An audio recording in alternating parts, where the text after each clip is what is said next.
Bismillahirrahmanirrahim.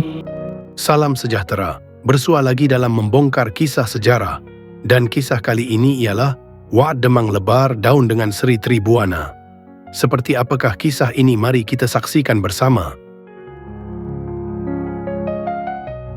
Selepas Sang Sapurba atau Seri Tribuana berada di atas kerajaan dan sampai suatu hari baginda ingin beristeri, maka Demang Lebar Daun pun mencari anak-anak dara dalam kalangan raja dan pembesar Palembang. Satu persatu dibawa kepada Seri Tribuana, namun kesemuanya anak raja dan pembesar tersebut mengalami masalah kedal sehinggalah tiada lagi anak raja dan pembesar di Palembang pada waktu itu. Suara hati baginda terdengar mengenai kecantikan anak Demang Lebar Daun. Namun baginda tidak berani berterus terang dengan pembesarnya, itu kerana baginda takut permintaannya ditolak. Oleh itu, baginda tidak menghadiri persidangan bersama para menteri selama beberapa hari. Maka Demang Lebar Daun mendapat tahu bahawa Seri Tribuana itu ada hajat yang tidak kesampaian. Jadi Demang Lebar Daun pun menghadap untuk bertanyakan masalah rajanya itu. Kesempatan ini telah diambil sebaik mungkin oleh Seri Tribuana untuk memberitahu isi hati sebenar baginda kepada Demang Lebar Daun. Dipendekkan cerita, Demang Lebar Daun setuju untuk menyerahkan anaknya, Raden Ratna Cenderapuri, untuk diperisterikan baginda. Maka berlakulah wa'ad antara mereka berdua. Kata Demang Lebar Daun, barang maklum ke bawah duli tuanku yang maha mulia, jikalau anak patik terambil di bawah duli, jikalau anak patik terkena penyakit seperti patik-patik yang lain, telah maklum ke bawah duli tuanku itu. Jikalau ada ampun kurnia duli yang maha mulia, janganlah tuanku keluarkan dari bawah istana tuanku. Biarlah ia menjadi gembala dapur yang maha mulia dan menyapu sampah di bawah peraduan duli tuanku.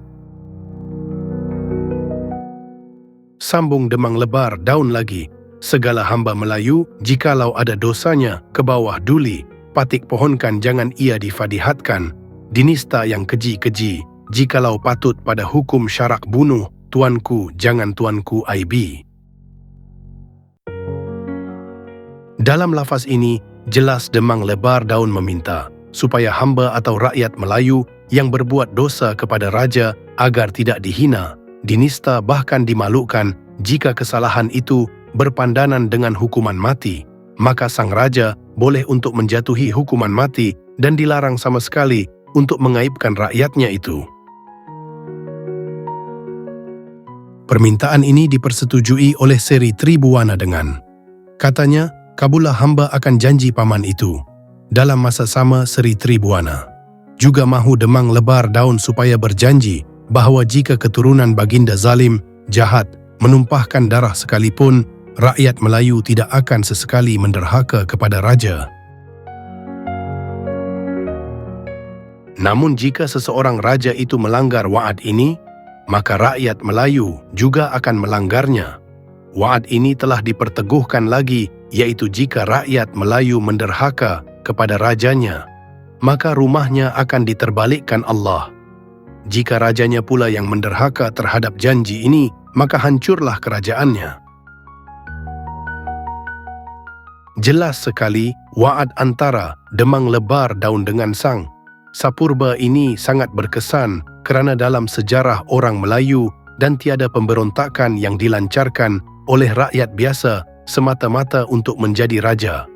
Walaupun pernah berlaku beberapa perperangan dan rampasan kuasa seperti rampasan kuasa Raja Kasim terhadap Sultan Abu Syahid, pergolakan di Perak pada abad ke-19, Perang Saudara Pahang dan sebagainya.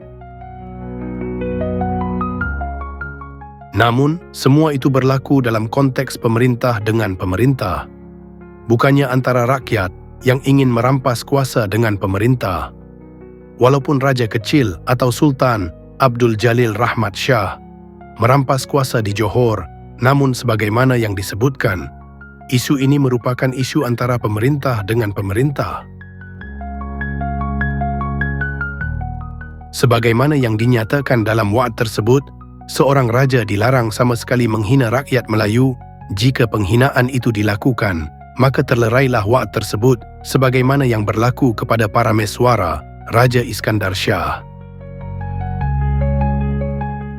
Apabila baginda menghukum sula anak bendahara Sang Rajuna Tapa, Sang Rajuna Tapa yang berasa terhina dengan hukuman dan fitnah ke atas anaknya itu, telah meminta bantuan daripada Majapahit untuk menghancurkan Singapura.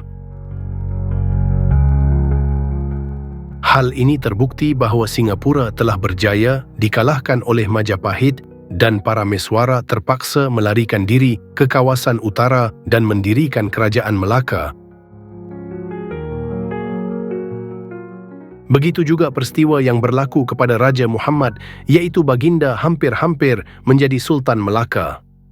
Namun disebabkan baginda membunuh anak Tun Perak, maka baginda telah ditolak oleh bumi Melaka. Orang bendahara berasa cukup terhina dengan pembunuhan Tun Besar tersebut dan mahu melakukan amuk. Sebaliknya, mujurlah Tun Perak menghalang mereka semua.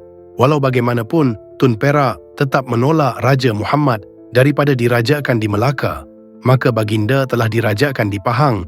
Jadi wa'ad ini sebenarnya telah diguna pakai oleh orang Melayu sejak zaman berzaman dan wa'ad ini juga telah diikat dengan konsep maruah. Jika maruah diinjak-injak oleh pemerintah, maka putuslah wa'ad ini.